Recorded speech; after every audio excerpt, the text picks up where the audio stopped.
నమస్తే. నా రాబోయే సినిమా మన శంకర వరప్రసాద్ గారు పండక్కొస్తున్నారు. నిర్మిస్తున్న నిర్మాత సాహు గారపాటి గారి మరో చిత్రం 'కిష్కింధపురి'. అది రిలీజ్ అయ్యి విజయం సాధించింది. ఆ సినిమా చూసిన నాకు ఒక మంచి ప్రయత్నం చేశాడనిపించింది. అందుకుగాను ఆ చిత్ర దర్శక నిర్మాతలతో పాటు ఆ చిత్రంలో పనిచేస్తున్న నటీనటులకు అలాగే మిగతా క్రూ అందరికీ నా శుభాభినందనలు. సాధారణంగా హారర్ సినిమాలంటే భయాన్ని ఎలివేట్ చేస్తూ ఒక దెయ్యం కథ చెప్పడం జరుగుతుంది.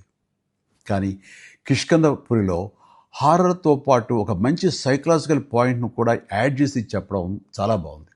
అంటే శారీరక వైకల్యం కంటే మానసిక వైకల్యం చాలా ప్రమాదకరమని చెప్పడం, అలాగే మనిషికున్న బాధలు, కష్టాలు పక్కన వాళ్ళకి చెప్పుకోకుండా ఒంటరితనం అనుభవిస్తుంటే ఆ వచ్చే ప్రమాదాలు గానీ, పరిణామాలు చాలా సమర్థవంతంగా తెలిసొచ్చేలాగా చిత్రీకరించాడు డైరెక్టర్ కౌశిక్ పేగలపాటి. ఈ చిత్రం ద్వారా బెల్లంకొండ సాయి శ్రీనివాస్ ఒక మంచి విజయం తన ఖాతాలో వేసుకున్నాడు. అలాగే అనుపమ పరమేశ్వర్ కూడా ఒక మంచి విజయం దక్కించుకుంది.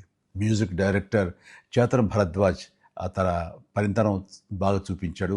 టోటల్గా 'కిష్కింధపురి' టీం అందరికీ మంచి సినిమా అందించిన మన టేస్ట్ఫుల్ ప్రొడ్యూసర్ సాహు గారపాటి గారికి నా హృదయపూర్వక అభినందనలు తెలియజేస్తూ, ప్రతి ఒక్కరూ ఈ సినిమా చూడాల్సిన ఆవశ్యకత ఎంతైనా ఉంది. Please go and watch 'Kishkindhapuri'.